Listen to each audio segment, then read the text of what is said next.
Omuyambi wa President ku nsonga ez'enjawulo Fiona Balungi asabidde abasukiremu okugenda okutawuluza wakati w'abaana b'omugenzi Meja Nathan Kuoko ayina omugisha nga tebalumiza ssengaabwe Mary Nokeki n'ekitabo Kiyombo Robert Okwezi Malia kitabo wabula ababiri bano olabye omuyambi wa President ne badduka ne begalira mu nnyumba bino biri ku kyalo Bulunga mu disitulikiti ey'e Kazo.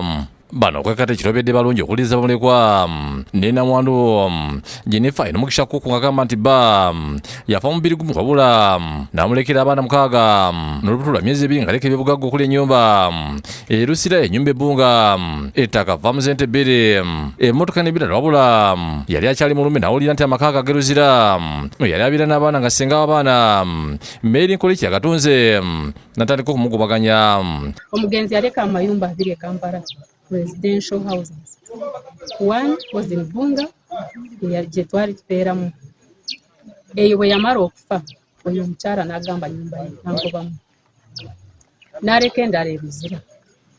Eyo ye yatugamba nti yagitunda, nze nali nkyali eno nga sinava na mulumbe ebangamba ennyumba bagitunze Luzira.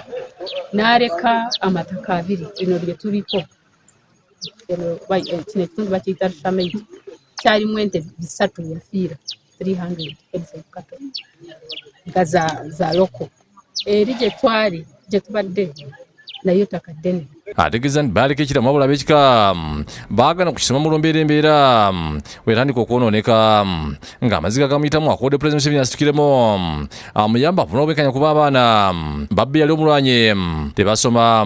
Nsaba gavumenti ofiisi ya President wali wonna kimanyi binabiraba kuba kyeyava ateekako ofiisi eno eyamba abantu abasajja abalwanirira eddembe. Babulekwa nga bakulembeddwa Nathan ayina omugisha bagamba nti bezze bikubira endu mu ofiisi z'enjawulo wabula nga ssengaabwe n'ekitabo yasigalawo bagana okugendayo.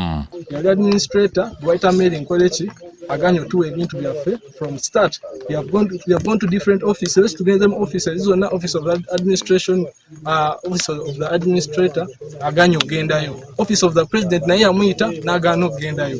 Ne wano court order yagala ku dividing ebintu without the right justice of the court. Will jasoma badge forging.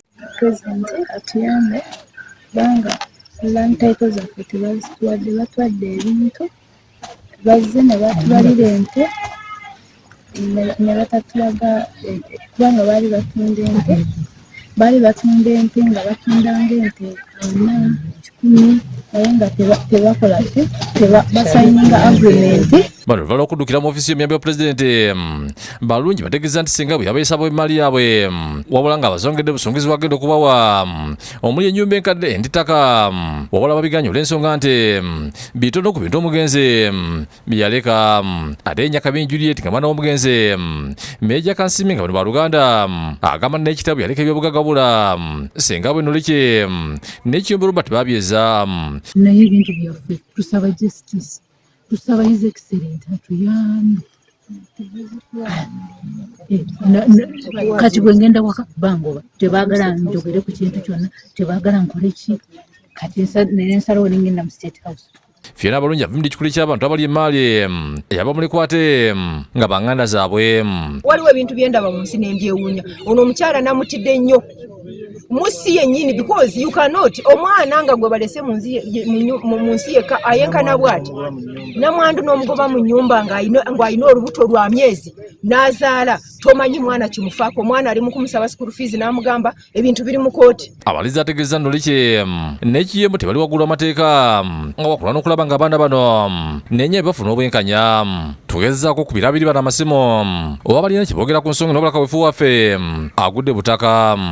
Lydia Nalweyiso yakusakidde guno ku Lwabukere TV.